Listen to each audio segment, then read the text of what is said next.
saved a lot for retirement. I'm heading into retirement. How do I figure out how much I can spend? This is actually one of the biggest questions we get on a constant basis, actually, is just, how much money can I spend in retirement? I think there's a complement to this, is how much money do I need to support this amount of spending? Mm-hmm. But those are flips of the same question to a certain degree. So now I'm heading into retirement, or I'm just retired, or whatever, along those lines, and I kind of want to figure out what my budget is, and whatnot. And there's all these different rules that you can use. You can take a 4% withdrawal, but if you really dig into the 4% withdrawal, there's some caveats to it. Mm-hmm. You're looking at, you have to be the right age. You kind of need a 30-year retirement for that to work. But let's say you're 85. I mean, you take more than 4% most Yeah. likely, right? And so that's where the Monte Carlo simulation comes in. And again, I'll share that with everybody here as far as that goes. Again, here we go, right? Somebody wants to know how much they can spend. And so we put in all of their expenses that they've got now, as much as possible that we can identify. We build in, all of their incomes that are coming Mm-hmm. in, Social Security, pensions, rental income, those type of things.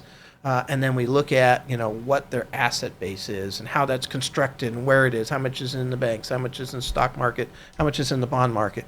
We get all that in there, and then we can run this Monte Carlo simulation. And you guys have seen this before, but essentially we push this button, and we're able to run 1,000 scenarios. Mm-hmm. And in this particular case, 960 of them were successful, Yeah. right? And so what would we do if we want to figure out the max they can spend? So if we want to push the limits, we would solve for 85%. Right. And so we have kind of a super solve functionality, and it essentially takes our inputs and says, what can we do spending wise? And it'll bump up your spending a little bit, and then I'll get your 85. But longer the time horizon, longer your retirement is, less that bump will be. So if you have say you're 85 and you expect only to live to 100, that 15 years versus someone that's in their 70s and expects to live to 100, that bump's going to be different.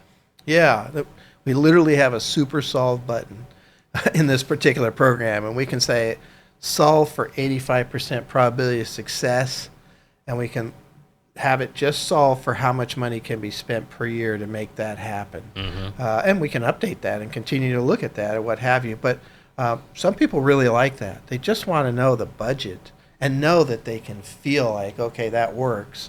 Because when they're traveling, a budget for travel, right? Okay, Mm-hmm. I'm going to pick 3 trips. One's expensive, one's medium, and one's cheap. Which one can I really afford? Because it sure makes that trip a lot more fun when you can go knowing what you can afford. That's a huge deal. Yeah, the and so- guilt-free trip. What's that? Guilt-free trip. Yeah, that's right. Because that's just my personal thing. Whenever you make a purchase that's above and beyond what you probably can really afford, and it could be anything. Car, I've done that before. Trips and those types of things. When you're driving around in this nice car, but then you have this whole feeling of, well, I can't really afford this car. Or I'm at this great trip, but man, we probably overdid it.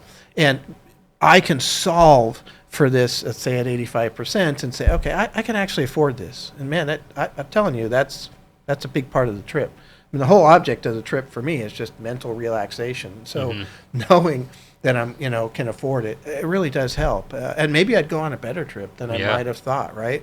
Just because, okay, I can really do this, and maybe I'd enjoy that. So I think it's a great question. There's lots of different ways of solving it. But I wouldn't do it any other way than Monte Carlo simulation personally. Just again, we've had so much experience with this over the years, and it really seems to work. I mean, real life. It's not just, we did this plan and then we never see these people again.